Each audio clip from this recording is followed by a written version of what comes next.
예, 오늘 말씀은 성령님의 핵심 사역이라는 말씀을 좀 했는데요. 과거의 신앙생활을 제가 쭉 돌이켜 보니까 가장 그 혼란스러웠던 때가 이 성령님에 대해서 잘못 알게 된 것이었어요. 신앙생활 한 지 한 2, 3년 지났는지 정확하게는 기억이 안 납니다만 얼마 되지 않았어요. 그런데 제가 다니던 교회에서 갑자기 이제 그 성령의 바람이 불어가지고 그 사역하시는 목사 되시는 분이죠. 그분이 소위 말하는 체험을 했다는 거죠. 불체험을 해가지고 그것을 근거로 해서 이제 모든 성도들에게 이제 성령 세례를 받아야 된다. 그래가지고 뭐 그 혼란기가 뭐 얼마큼 지났는지 잘 모르겠는데 그 상황이 도저히 어떻게 견뎌낼 수 없을 정도로 너무 고통스러웠었던 기억이 납니다.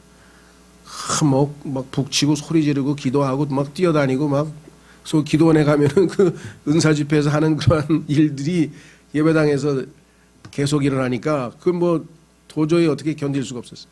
거기다가 이제 죄책감, 그죠? 네, 다른 사람들은 다 방언도 하고 뭐도 약간 표적이 나타나는데 그러면 아무 증상이 없는 아무런 그 체험이 없고 뭐가 없는 사람은 어떻게 되냐 그랬더니 성령님은 더러운 사람한테는 임하지 않는다는 거죠. 그러니까 뭔가 자백이 덜 됐구나. 더러워서 지금 안 들어오시는구나. 그리고 또 그냥 죽으라고 자백을 해도 안 들어오면 그거 어떡하라는 얘기. 다행히 하여간 아주 길지 않게 몇 개월 만에 그냥 빠져나와서 나중에 이제 성령님에 대해서 제대로 배워보니까 그것이 성령님에 대해서 무지한 때문에 오는 부작용 중에서도 뭐 일부였다. 그것 이외에도 또 어마어마하게 많지만요. 그 이후로 이제 교회사를 쭉 보면서 이것이 언제부터 이게 뭐 예전에도 있었습니다만은 촉발되었는가. 그래서 이제 1900년대 900년대죠. 1904년인가 미국의 그 아주사 스트리트 미션에서 시작된 이 소위 말하는 오늘날의 성령운동, 오순절 운동, 뭐 은사주의 운동 이런 것들이 어떻게 발생했고 부작용을 일으켰는지, 그리고 지금 현재도 여전히 저는 이제 자주 책방에 가서 무슨 책 나오나 이렇게 보면 아직도 베니 흰 그 치유 선교하는 그 사람 벌써 어마어마한 무리를 일으켰는데도 아직도 그 사람 책이 나오고 또 뭐 성령님 안녕하십니까 뭐 별의별 책이 다 나오는 걸 보면 앞으로도 계속될 것 같아요. 그래서 제일 그리스도인들이 모르는 게 성령님이시고, 더더군다나 성령을 입에 달고 성령님 하고 성령님 어서 오시옵소서, 환영합니다 어서 오시옵소서 밤낮 이렇게 기도하는 사람들이 있는데, 아니 이미 들어와서 계신 분한테 뭘 또 들어오라고 자꾸만 이상한 영이 들어오잖아요. 그러면 속여가지고 심지어는 로마 카톨릭에서 일주일 만에 그냥 모조리 성령 받는 성령 세미나가 막 요즘 유행하는지 모르겠어요. 한참 몇 년 동안 유행해가지고 약간 성령 세미나만 가면 모조리 다 방언하는 그런 엄청난 일들이 벌어졌었던 기억이 납니다. 그래서 정말 이 위로자 되시고 진리의 영 되시는 이분이 진정으로 하시고자 하는 그 내용들은 우리가 잘 배우질 못했다. 좀 자세하게 체계적으로 공부하고 싶으신 분들은 신학원 강의에 성령론 강의를 들어가면 한 15시간에 걸쳐서 성령님에 대한 이름들, 칭호들, 그 다음에 뭐 역사부터 창세기 1장 2절부터 하나님의 영이 운행하셨잖아요. 계시록까지 다양하게 어떻게 성령님께서 역사하시는지, 성품은 어떠하신지 뭐 등등등등이 많이 나오는데 뭐 그걸 다 여기서 얘기할 수 있는 건 아니고요. 다만 오늘 요한복음에서 예수 그리스도께서 특별히 성령님에 관해서 말씀하신 내용은 그 중에서도 중요하다. 왜냐하면 예수 그리스도께서 남기신 많은 말씀들 중에 설교로서 알려진 것은 마태복음 5장, 6장, 7장에 산상설교라고 알려진 그 유명한 설교가 있습니다. 천년왕국의 소위 말하면 헌법에 해당하는 그러한 위대한 말씀인데요. 어쨌거나 하여간 하신 말씀이 있고, 또 마태복음 24장, 25장에 나오는 소위 말하는 올리브산이죠. 올리브산 설교, 종말에 관한 얘기죠. 마지막 때가 어떻게 될 것입니까 하고 한 제자들의 질문에 대해서 예수님께서 답변하시면서 하신 그 유명한 종말론에 관한 설교가 있습니다. 이것은 이제 미래에 대한 얘기고요. 그렇죠? 그 다음에 이제 아까 얘기했던 천년왕국의 헌법도 유대인들이 하늘의 왕국을 거부했기 때문에 당장 실천에 옮길 수 있는 그러한 헌법은 아니었어요. 그러다 보니까 그 천년왕국의 헌법을 교리적으로 그리스도인이 다 적용하려고 하면은 완전한 문제가 영적으로 도움을 받는 거, 교훈을 얻는 건 좋은데 그것을 그대로 실천해야 될 것으로 착각하면 이게 이제 또 행위구원으로 가서 엄청난 무리를 일으키게 됩니다. 그래서 이것도 교리적으로는 예수님이 오셔서 미래에 이루실 실시될 천년왕국의 헌법이고요. 오늘 우리가 다루고자 하는 그것은 소위 말하면 다락방 설교로 알려져 있습니다. 예수 그리스도께서 요한복음 12장까지 공생애, public life, 공적인 생활이죠. 공생애를 마치고 사역을 마친 다음에 13장에 제자들을 다락방으로 따로 불러서 이제 제자들에게만 특별히 뭐 일종의 유언도 될 수 있고요. 또 뭐 하여간 주님께서 떠나가시기 전에 제자들에게 꼭 알아야 될 것들을 이렇게 남기는 형식인데 그 다락방에서 하신 유명한 설교가 바로 요한복음 13장에서 17장이고 13장은 그 예수님의 섬기는 본을 보이는 사건 기록이 나와 있고 17장은 설교를 마치신 후에 제사장으로서 예수님께서 하나님께 기도를 하셨어요. 손을 들고 큰 소리로 기도하신 그 유명한 하나님과의 육성 대화가 요한복음 17장에 나와 있고 성경에서 가장 깊이 있는 내용이 여기 숨어 있죠. 그 사이에 있는 14, 15, 16장이 예수님의 다락방 설교인데 가장 길고 가장 깊이 있고 가장 핵심적입니다. 왜? 예수 그리스도께서 십자가를 지고 이제 아버지께로 임무를 마치고 돌아가시기 전에 특별히 자신이 키운 제자들을 따로 모아서 가장 중요한 것들을 특별히 언급하신 내용인데 그중에서 성령님에 대해서 말씀한 내용들을 우리가 좀 살펴보면 성령님의 수없이 많은 사역 중에서도 핵심 사역에 관해서 예수님은 알아듣도록 잘 정리해 주셨다. 이렇게 얘기할 수 있습니다.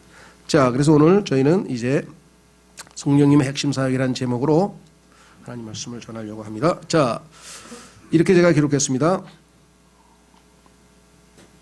십자가를 앞에 두신 예수 그리스도께서는 모든 공식 사역을 마치고 마지막으로 제자들과 다락방에서 사적인 교제를 가지시고 중요한 설교, 이걸 그래서 다락방 설교라고 알려져 있고요. 예수님의 3대 설교 가운데 가장 심오하고 교회 시대, 오늘날 우리에게 직접적으로 해당되는 그 내용을 담고 있습니다. 이 설교를 하셨는데 그리고 나서 이제 대제사장으로서 기도를 하신 것이 바로 17장이죠. 이 설교에서 주님께서는 내가 아버지께 구할 터인즉 그분께서 다른 위로자를 너희에게 주사 그분께서 영원토록 너희와 함께 거하게 하시리니, 여기 벌써 약속이 있잖아요. 구약에는 어떻습니까? 사울에게 있던 하나님의 영이 떠나버렸죠. 그렇죠. 하나님의 영이 사울 안에 계시다가 떠나버렸어요. 죄를 짓고 하나님의 뜻을 거스려서. 다윗도 두려워서 자기가 밧세바하고 그 죄를 지은 다음에 그 성령을 떠나가지 말게, 안 떠나가게 제발 좀 나와 함께 계셨으면 좋겠다고 그 간청하는 기도가 시편 51편에 나와 있습니다. 그래서 떠나기도 하고 삼손도 마찬가지고. 그러나 신약에서 내주하시는 성령님은 영원히 거하신다는 확고부동한 약속을 우리에게 해 주신 것이겠죠. 이 약속은 성취되었습니다. 오셨죠. 오순절날 드디어 성령께서 오셔서 주님의 몸된 교회를 이 땅에 세우셨습니다. 뒤이어 이 위로자이신 성령님의 인격을 소개하셨고 성령님의 인격에 대해서 14장서부터 쭉 소개해갖고 오늘은 인격보다는 사역에 초점을 맞추겠습니다. 마지막으로 성령님의 핵심 사역을 다음 세 가지로 요약을 하셨습니다.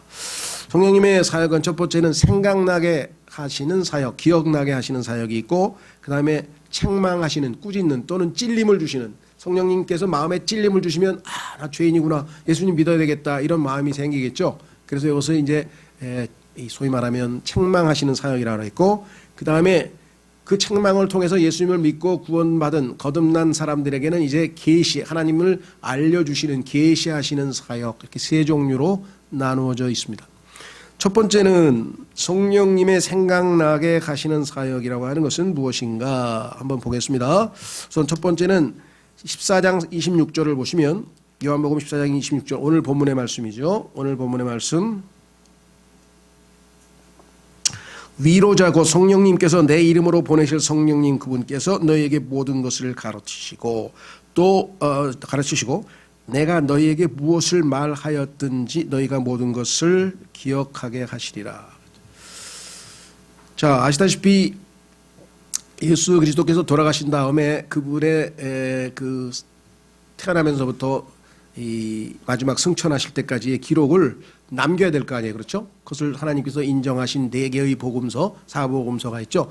그 중에서 누가복음에 보면 그게 어떤 상황에서 기록되었는지 설명해 놓은 내용이 누가복음 1장에만 기록되어 있어요. 한번 보겠습니다.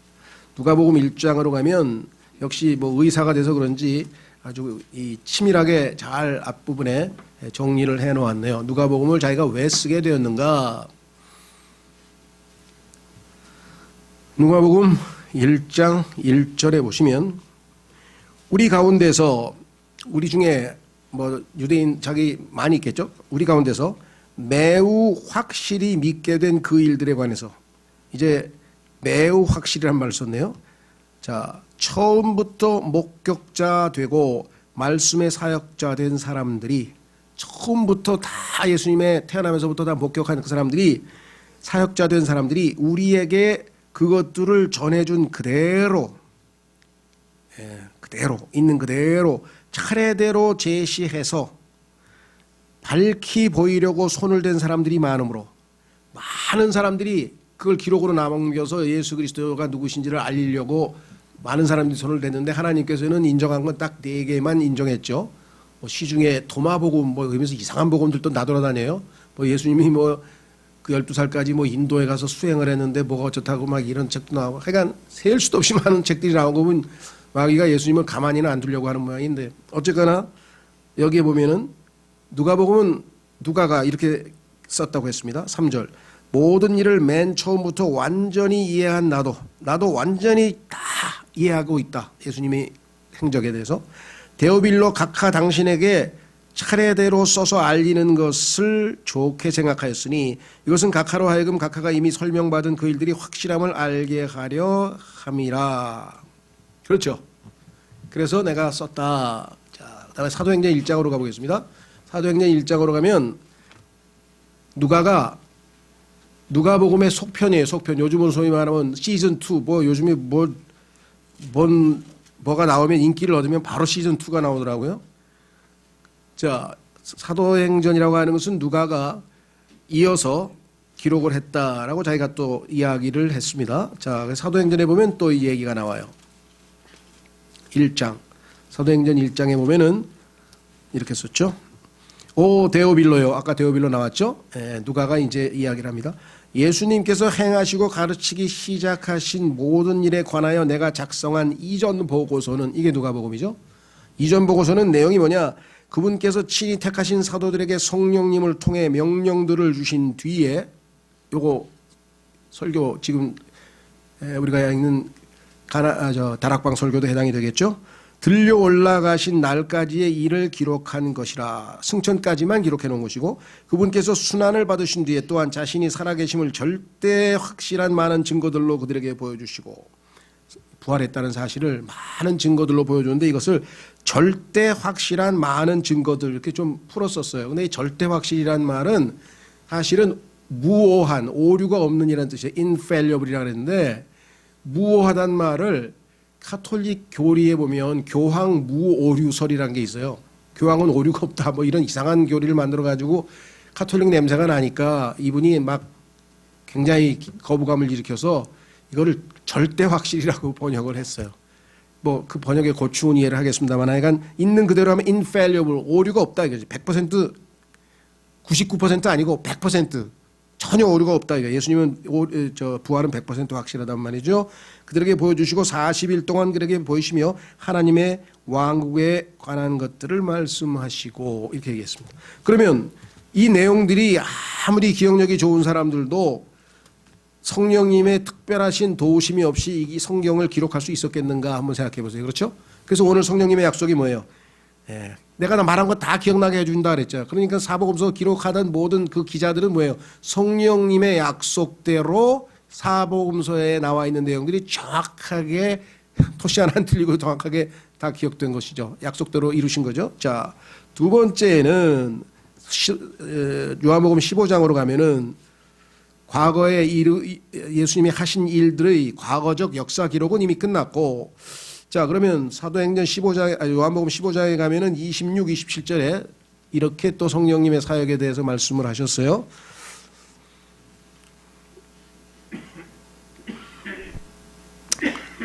그러나 내가 아버지로부터 너희에게 보낼 위로자 곧 아버지로부터 나오는 진리의 영께서 오실 때 그분께서 나에 대해 증언하실 것이요 너희도 처음부터 나와 함께 있었으므로 증언하리라. 그래서 사도행전에 보면 예수 그리스도의 증언하고 있는 사도들의 모습들이 나와 있죠. 그래서 그 약속대로 성령께서 사도들의 입을 통해서 하나님의 말씀의 복음을 선포한 것들을 우리가 확인해 볼 수 있습니다. 흥미로운 것은 사도행전 20장 35절인가 가보면 찾지 않겠습니다.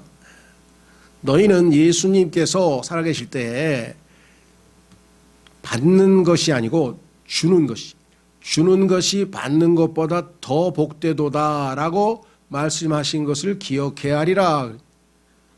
그렇게 말씀했거든요. 누가가 기록했어요. 근데 누가복음을 포함해서 사복음서 어디를 봐도 예수님께서 주는 것이 받는 것보다 복되다는 말을 하신 적이 없어요. 안 기록돼 있어요. 그러니까 어떤 분들은 이거 성경에 나와 있지도 않은 말을 자기가 막 쓴다 그러는데 약속대로 성령님께서 사도행전 기록할 때 누가에게 그 말씀을 기억나게 해주신 거죠. 그렇죠? 오히려 우리는 성령님이 약속을 지키셨구나. 그러니까 그걸 정확하게 기억하고 기록을 해둔 거겠죠. 자, 두 번째는요.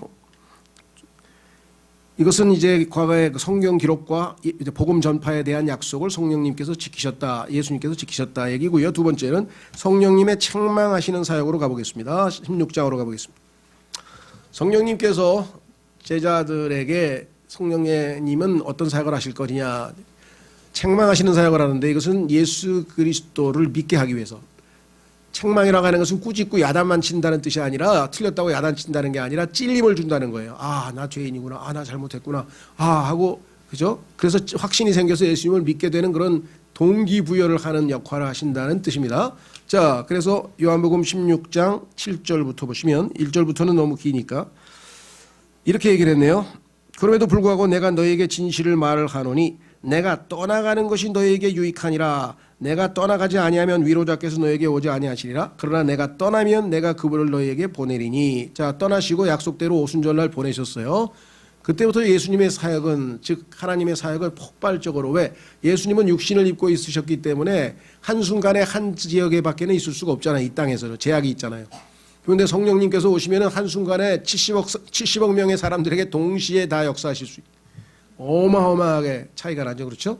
그래서 예수님은 자기가 인간의 몸을 입고 제한 가운데 있었기 때문에 그 제한 받지 않으시는 성령님이 오셔야 너에게 더 유익하다는 말씀을 하셨습니다. 자, 보낸다는 약속을 또 지키셨어요. 그러면 무슨 일을 하러 오시는가? 핵심적인 건 많은 일을 하시지만 핵심적인 거는 두 가지인데 세상 하나님께서 세상을 이처럼 사랑하사 이때 세상은 믿지 않는 세상 사람들을 얘기하죠. 그 다음에 이 세상을 살아가지 말라 할 때는 이 세상 시스템, 이 세상 사고방식, 이 세상의 철학, 이 세상의 인생관을 받아들이지 말라는 뜻이죠. 시스템을 거부하라는 얘기인데 자, 그래서 여기서 나오는 세상은 뭐겠습니까? 당연히 세상 사람들이겠죠. 자, 그래서 그분께서 오셔서 죄에 대하여 의에 대하여 심판에 대하여 세상을 꾸짖으시리라. 꾸짖음을 받고 아, 나 틀렸구나, 나 잘못했구나 하고 찔림을 받고 예수님께로 나오라는 역사. 다시 말해서 여기에 계신 분들은 다 어떤 형태든지 성령님의 이 사역을 통해서 구원을 받은 것이에요. 자기가 죄인이라는 것을 자기가 똑똑해서 깨달은 게 아니에요. 성령님께서 찔림의 역사가 여기 나왔죠. 약속대로 성령님께서 역사해서 아, 예수님 안 믿는 게 죄였구나라고 하는 걸 깨달은 거죠. 자, 그래서 뭐라고 얘기했나 보세요. 세 가지에 대해서 이 세상을 꾸짖으십니다. 그리고 나서 뭐예요? 사실은 이 꾸짖으시기 전에 세상을 사랑하셨죠. 왜? 십자가에서 예수님께서 하나님께서 세상을 이처럼 사랑하사 독생하신 아들을 보내셨다 그랬잖아요. 그렇죠. 그러면 하나님의 사랑이 먼저 있었고 그 사랑을 통해서 예수님을 받아들이는 사람들과 받아들이지 않은 사람이 있는데 그 받아들이지 않은 사람들에게 예수님을 받아들이는 것이 옳다라고 하는 것을 깨우쳐 주기 위해서 지금 성령님께서 지금 사역을 진행하신다는 거죠. 자, 첫 번째 죄에 대하여, 의에 대하여, 심판에 대하여 세 가지에 대해서 꾸짖어 하시는데 첫 번째는 뭐냐? 죄에 대해서 그 설명을 하셨어요. 예수님께서 죄에 대하여라면 죄에 대해서 성령님께서 사람들에게 뭘 가르쳐 주시는가, 뭐를 가르치시는가? 그들이 나를 믿지 아니하기 때문이요. 여러분 생각 어떠세요? 예수님 안 믿는 게 죄인가? 나는 거짓말하고 강도짓하고 돈 훔치고 송진내고 범법 행위하고 그렇죠? 율법을 어기고 양심을 어기고 이런 게 죄인 줄 알았는데 실제로 성경에 보면 102가지의 죄가 열거되어 있습니다. 지금 얘기한 대로 예수님께서 사람의 마음속에 13가지를 언급했어요. 너희들 마음속에 13가지가 들어있는데 이것이 너희를 사람들을 더럽히느니라. 속에서 나와서 마음속에서 나와서. 그럼 예수님이 열거하신 것, 로마서에 열거된 것 등등등등을 보면은 이렇게 겹치는 게 있고 겹치는 거 다 정리해서 누군가가 정리한 102가지 103가지의 죄가 성경에 나온다 그래요. 어쨌거나 하여간 그 죄들에 대해서 언급한 게 아니고 죄에 대하여 돼요. 예수님이 보시는 죄의 본질은 뭐예요? 나를 믿지 아니하는 거다.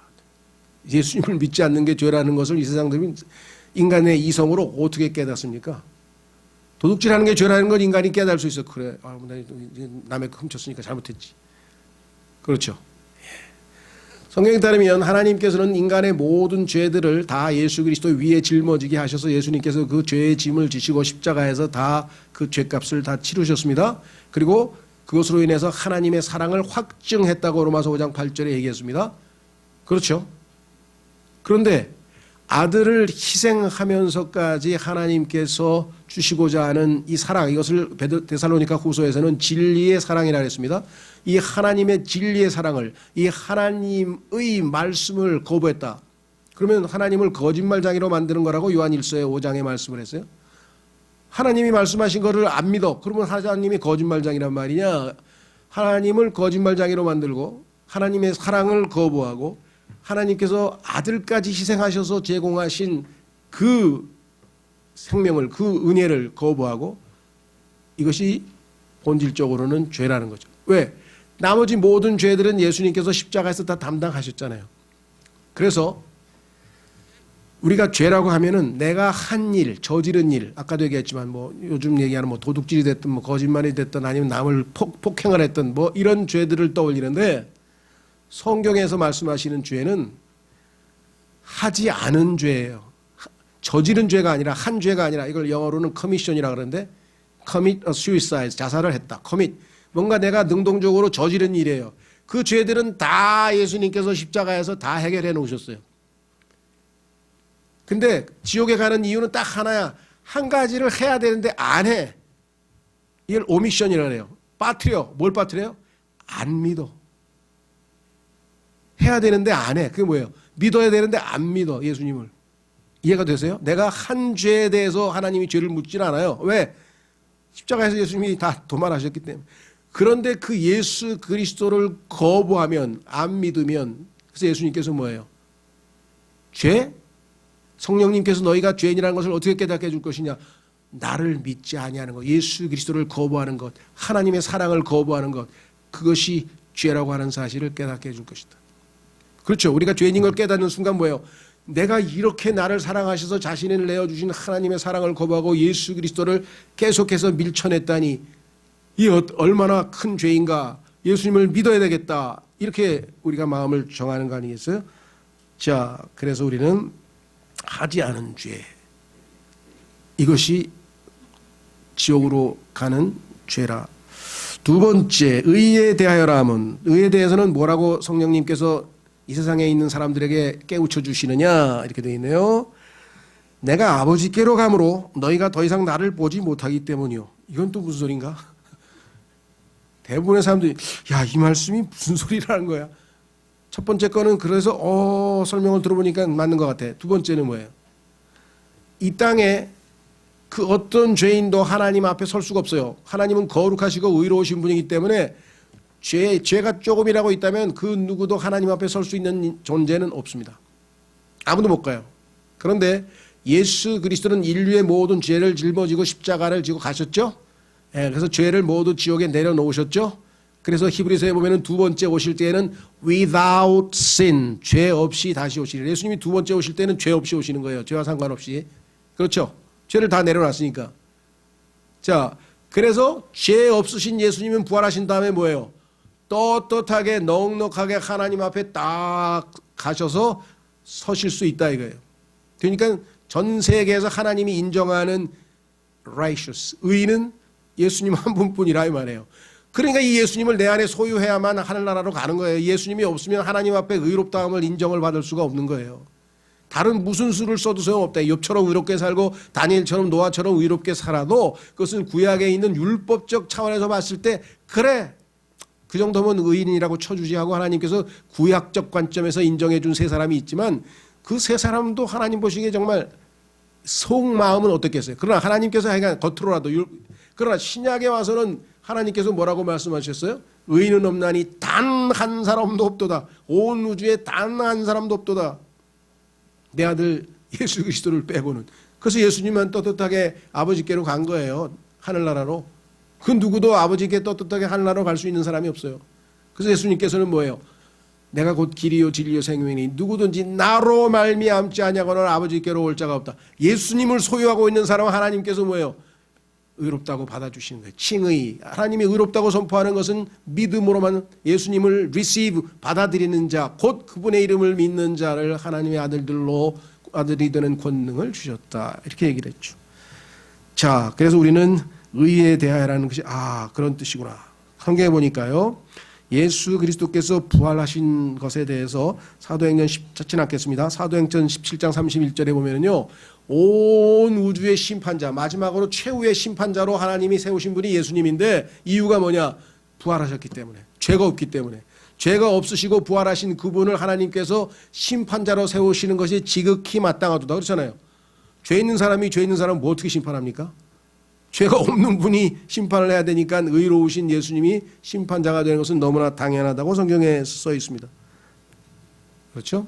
예. 그래서 이 의는 믿음으로 예수님께서 우리에게 주세요. 로마서 5장 1절에 우리가 믿음으로 의롭게 되었나니.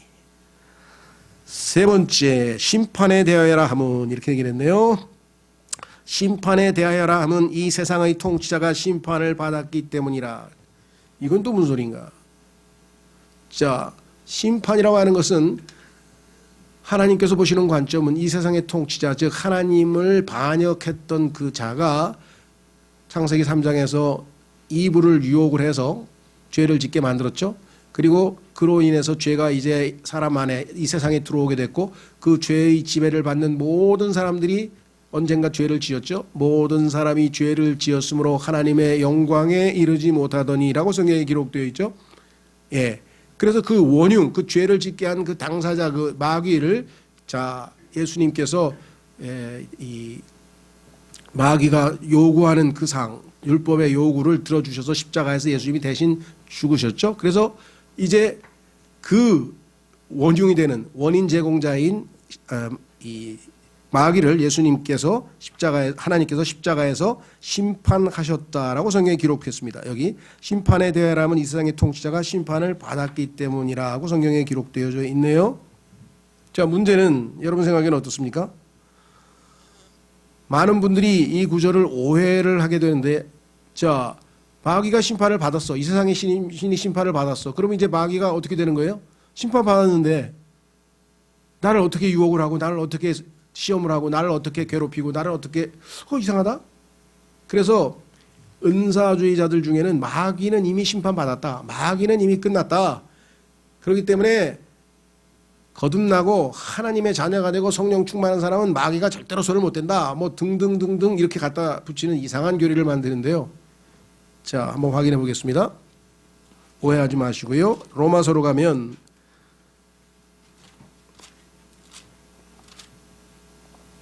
16장 로마서 16장 로마서 16장 예, 로마서 16장 예, 20절에 로마서 16장 20절에 마귀가 미래에 심판받을 것처럼 돼 있어요. 평강의 하나님께서 곧 사탄을 너희 발밑에서 상하게 하시리라. 우리 주 예수 그리스도의 은혜가 너희와 함께 있기를 원하노라. 아멘. 그럼 뭐야 이거 사탄이 아직 미래 시제로 돼 있네? 이게 어떻게 된 거지? 그래서 이걸 현재 시제로 뭐 과거 시제로 뜯어 고친 성경도 있어요. 내가 어떤 성경인지 기억은 잘 안 나는데 지금 왜? 교리가 안 맞으니까 심판 받았는데 왜 또 여기서 심판 받는다? 여기에 이제 오해가 발생한 거죠. 자, 마귀는 이미 십자가에서 심판을 받아서 언도를 받아 그 최종적으로 불못으로 던져지는 것으로 심판은 끝났습니다. 언도 판결은 끝났어요. 그런데 아직 집행은 안 됐어요. 그 집행은 예수 그리스도께서 오신 다음에 천년왕국이 끝난 다음에 마지막에 보시면 여러분들이 불못으로 던져지잖아요. 그렇죠?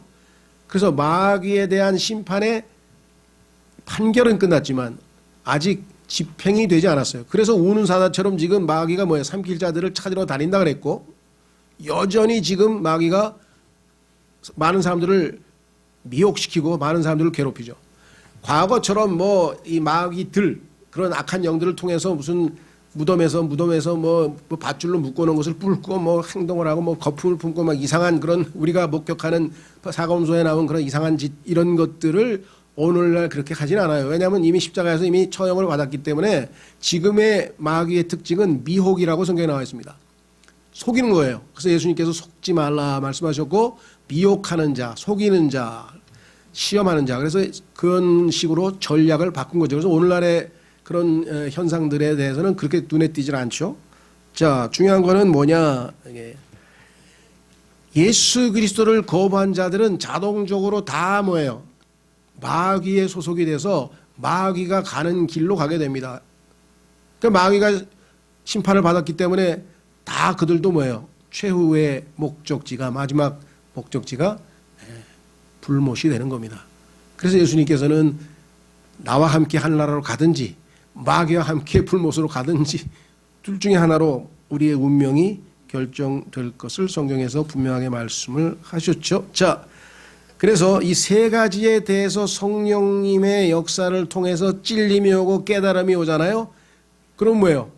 예수님이 제공하시는 십자가의 사랑, 구속을 수용하고 받아들이죠. 그렇죠? 예, 맞습니다.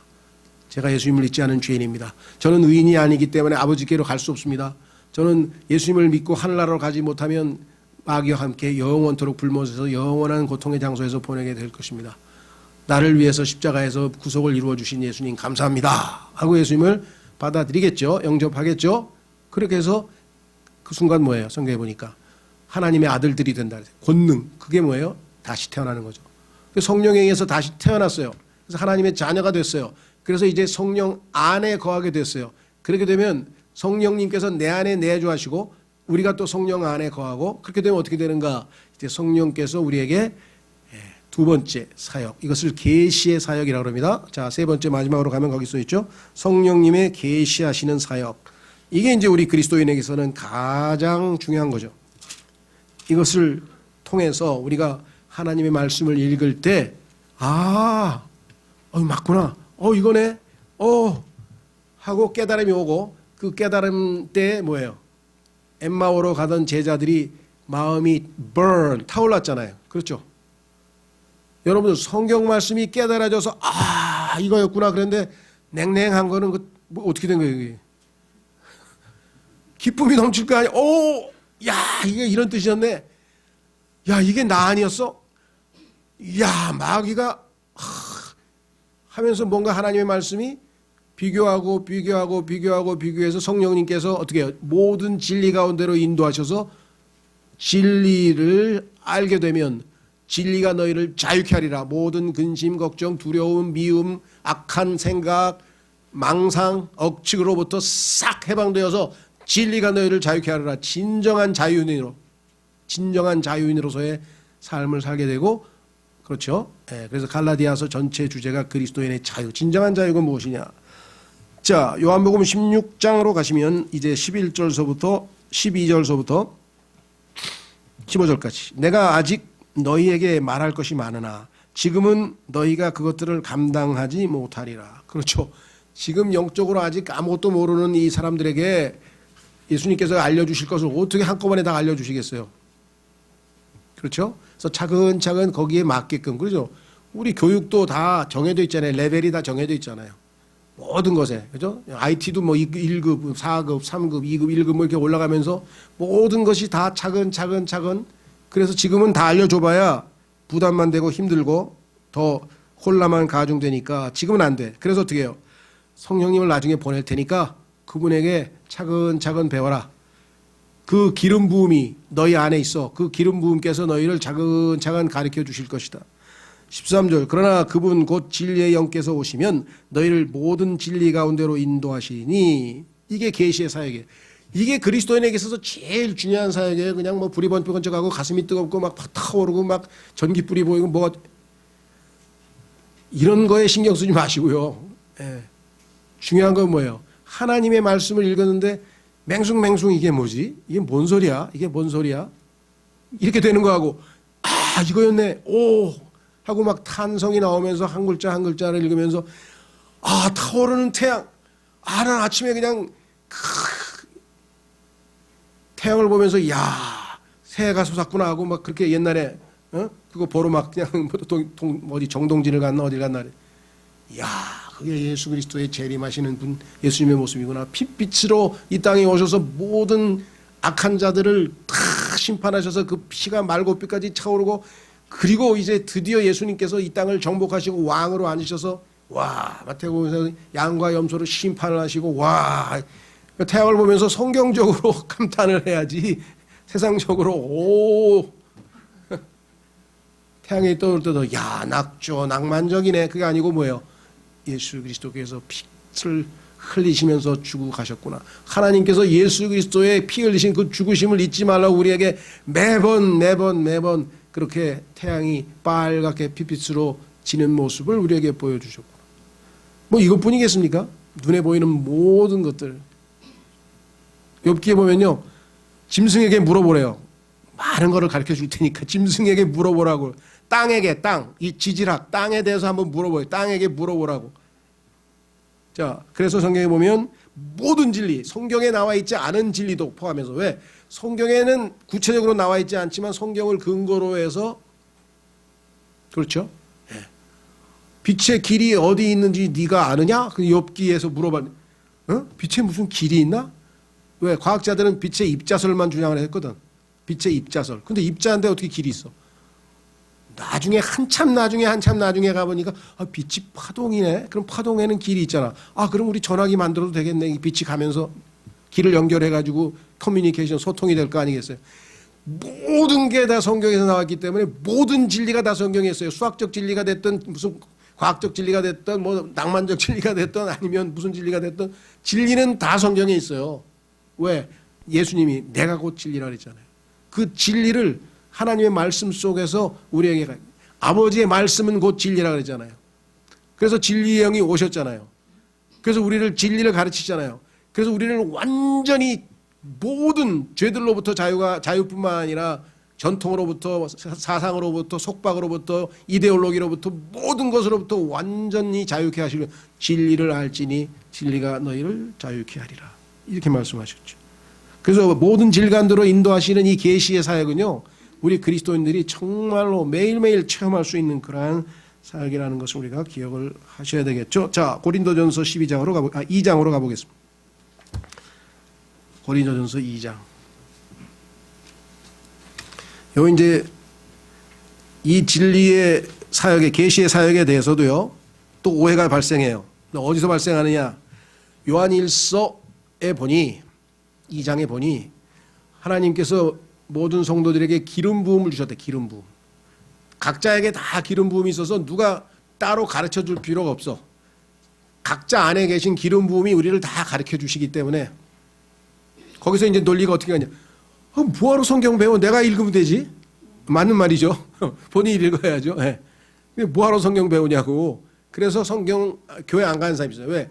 기름 부음이 내 안에도 있는데 뭐하러 나 누구한테 가서 성경 배우냐 이렇게 됩니다. 한 구절만 보면 또 그래요. 근데 하나님은 어떻게 하셨는가 성경에 보니까 성령께서 가르쳐 주시는데 그것을 깨닫는 도구가 뭐냐. 성령께서 사용하는 도구가 뭐냐면은 사람이에요. 그 어떤 사람이냐. 은사야. 은사. 선물. 하나님이 주신 선물들이 무슨 역할을 하느냐. 두 가지 역할을 합니다. 사도행전 8장에 가보면은 성경 읽으셨습니까? 네, 읽었습니다. 근데 여기에 나와 있는 이 얘기가 누구에 대한 얘기예요? 깨달으셨습니까? 아니 누가 나를 뭐 가이드 좀 해, 뭐 지도를 해줘야 내가 깨닫지. 이거 읽고 내가 어떻게 깨닫겠습니까? 근데 빌립을 통해서 뭐예요? 이사야서 53장이 예수님에 대한 얘기입니다. 그 어린 양이 바로 지금 조금 전에 6월절에 죽으신 그 어린 양 예수님이십니다. 해서 예수님을 바로 믿고 구원을 받게 됐잖아요. 그렇죠? 그 순간에. 예. 그냥 가이드가 필요하다. 왜? 성경의 구절이 어디 있는지를 알아야 될 거 아니에요. 기름 부음이 그냥 갑자기 뭐 성경 구절이 떠오르게 하나요? 본인이 성경을 부지런히 읽어서 성경 구절이 밑바탕이 돼 있을 때 그것을 생각나게 하셔서 성령께서 비교하셔서 깨닫게 해주시는 거란 말이죠. 그렇죠. 근데 그래서 가이드가 필요하고, 그 다음에 에베소 4장에 보면은 교회에 목사 겸 교사를 주셔서 그가 가르쳐서 이 구절이 이 구절을 설명하는 거 맞네. 그 설명은 안내는 해줘. 이 구절과 이 구절을 비교하도록 안내는 해주지만 어떻게 깨달아요? 내주하시는 기름 부음이 있는 사람만 깨닫는 거예요. 그래 맞아 이 말씀 맞네. 근데 기름 부음이 있으니까 교사도 필요 없고 가이드도 필요 없다는 사람은 뭐예요? 또다시 성경을 부정하는 거잖아요. 성경에 하나님께서 분명히 그 방식으로 가르치신다고 했는데. 안타까워요. 그래서 교회도 안 가고 집에서 혼자 있으면 난 기름 부음이 있어. 성경 다 깨달을 수 있어. 이런 분이 물어보면 아무것도 몰라. 근데 하나님에게 또 다른, 그렇죠, 하나만 알면 안 되겠죠. 자, 그래서 고린도전서 2장에 써 있습니다.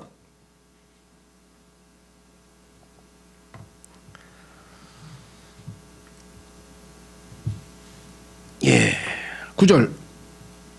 그러나 이것은 기록된 바 하나님께서 자신을 사랑하는 자들을 위하여 예비하신 것들은 눈이 보지 못하였고 귀가 듣지 못하였으며 사람의 마음속에 들어가지도 못하였도다 함과 같으니라.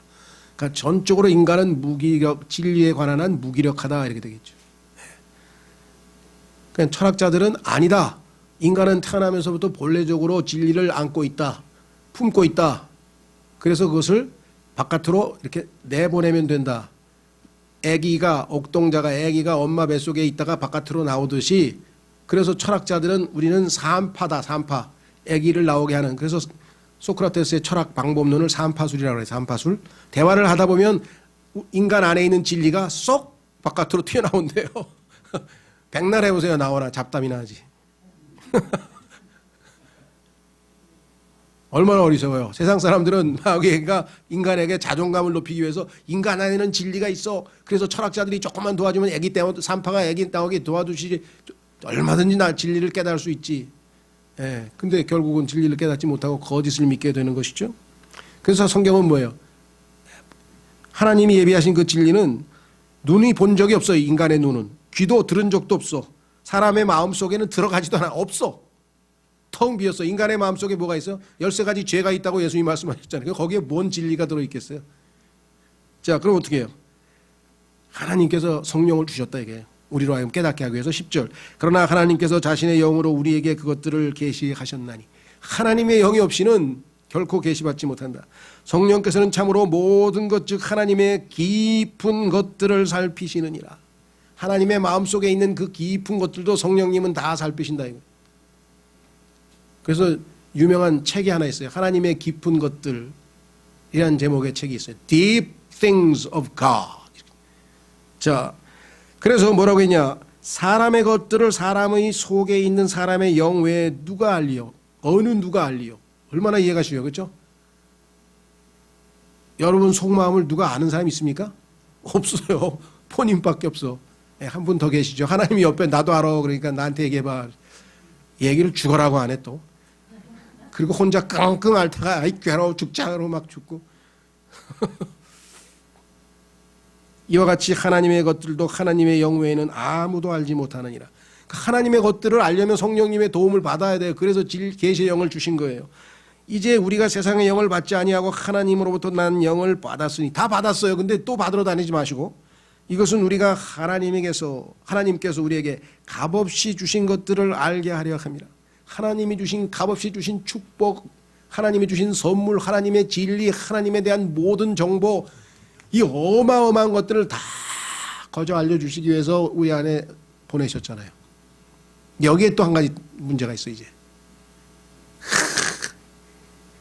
내가 어젯밤에 하늘에서 성령님의 음성을 듣고 오늘 선포하노라. 들어라, 내 말을 들어라, 나를 따르라 하면서 또 막 이상한 소리 하는 사람이 있어요. 다 바쳐라, 뭐 팔아라, 뭐 하면서 막 괴상한 소리 하는 사람들이 다 또 자기들이 하나님의 영혼의 음성을 들었느니 어쩌느니 그러죠.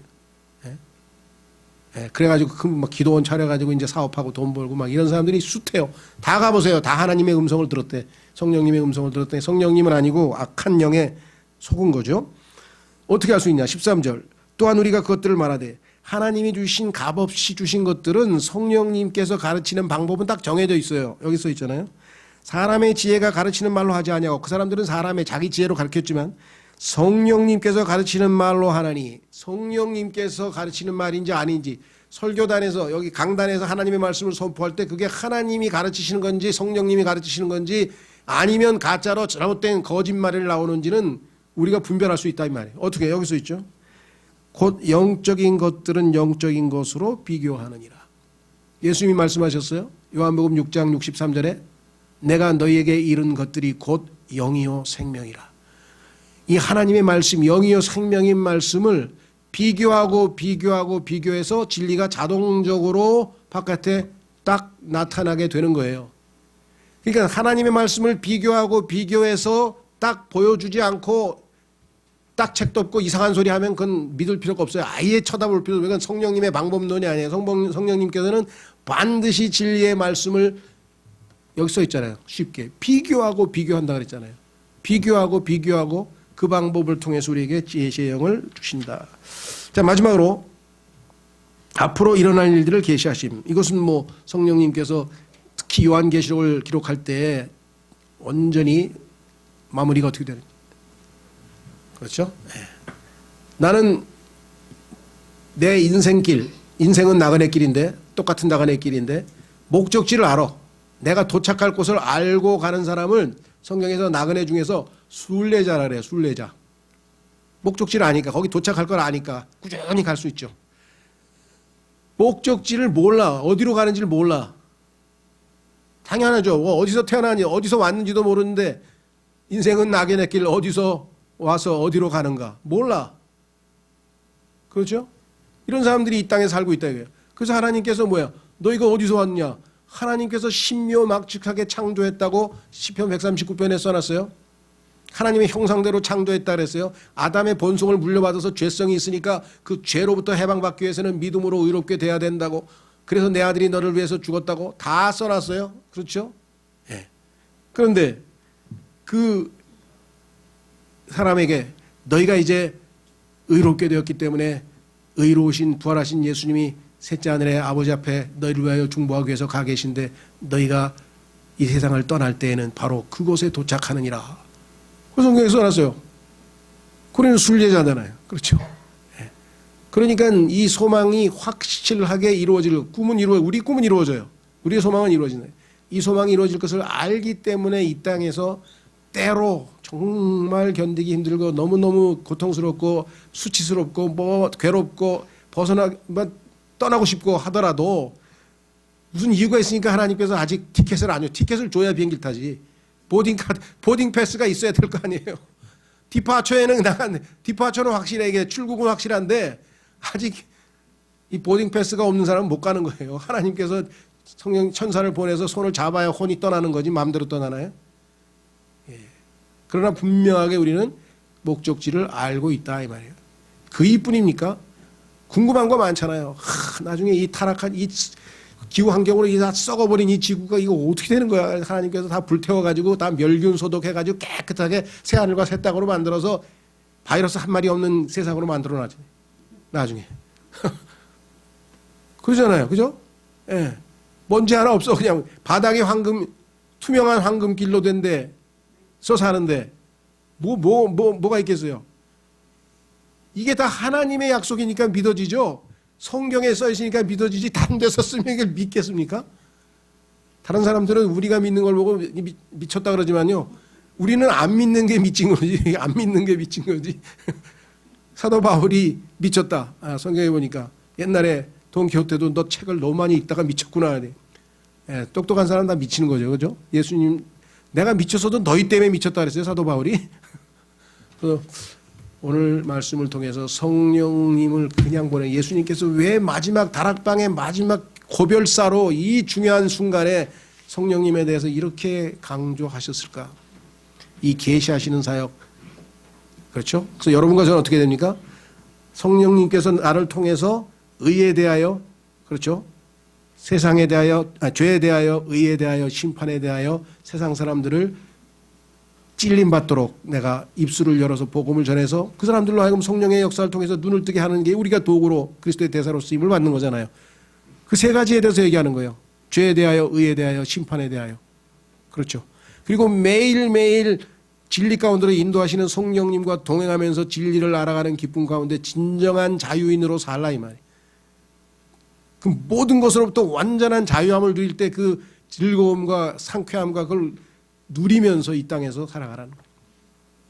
오늘 성령님의 핵심 사역을 통해서 예수님의 그 당부의 말씀 또 우리가 이것을 어떻게 적용할 것인지 한번 하나님께 기도하는 시간을 갖도록 하겠습니다. 기도하겠습니다.